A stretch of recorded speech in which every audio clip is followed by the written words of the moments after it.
కుటుంబ కలహాల నేపథ్యంలో అత్తపై కత్తితో దాడి చేసి గాయపరిచిన సంఘటన ప్రకాశం జిల్లా ఎర్రగొండపాలెం మండలంలోని గడ్డమీదపల్లి గ్రామంలో జరిగింది.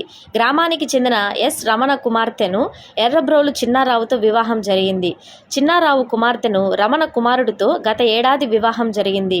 కొన్ని కారణాల వలన చిన్నారావు కుమార్తె ఆత్మహత్య చేసుకుని మృత్యువాత పడింది.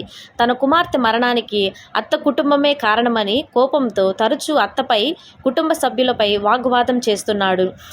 ఈ నేపథ్యంలో ఆదివారం అత్త ఇంటికి వెళుతున్న సమయంలో కత్తితో మద్యం మత్తులో మెడపై దాడి చేసి గాయపరిచాడు.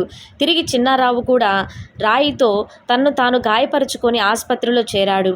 కుటుంబ సభ్యుల ఫిర్యాదు మేరకు పోలీసులు కేసు నమోదు చేసి దర్యాప్తు చేస్తున్నారు.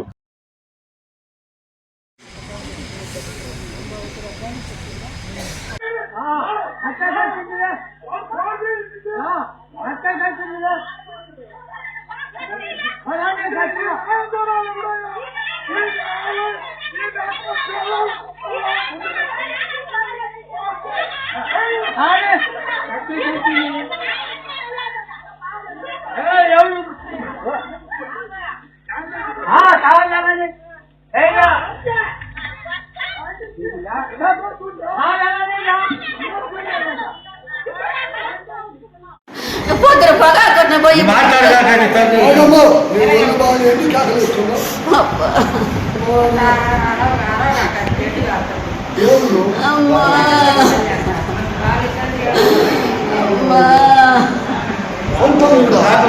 అల్లుడు